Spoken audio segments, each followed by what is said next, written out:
ఇక్కడ ప్రత్యేకించి శుక్రవారం 10:30 నుంచి 12 గంటల వరకు సమయంలో రాహుకాల సమయంలో వేలాది మందిగా వచ్చి ఇక్కడ భక్తులు అమ్మవారికి రాహుకాల దీపాన్ని వెలిగిస్తూ ఉంటారు. ఈ రాహుకాల దీపం విశిష్టత వల్ల అమ్మవారికి వారి యొక్క కోరిన కోరికలన్నీ కూడా ప్రత్యేకించి చదువు,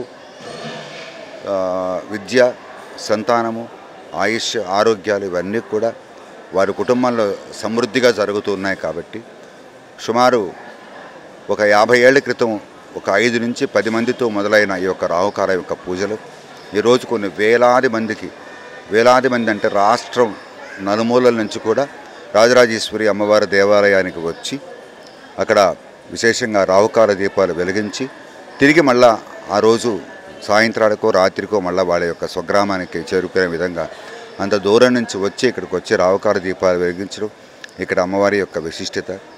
ఇంకా చెప్పాలి అంటే మా అనుభవంలో ఎంతోమందికి ఆరోగ్యం సరిలేని వాళ్ళు, ఎన్నో రకాలుగా కుటుంబ సమస్యలతో ఇబ్బంది పడుతున్న వాళ్ళ యొక్క అన్ని సమస్యలు కూడా చక్కగా తీరాయి.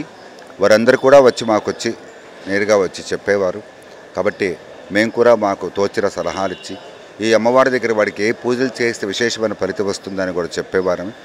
కాబట్టి మాకు తెలిసిన అనుభవపూర్వకంగా రాహుకాలం యొక్క పూజా విధానం వల్ల మంచి విశేషమైన ఫలితాన్ని చక్కగా భక్తులందరూ అందుకుంటున్నారు.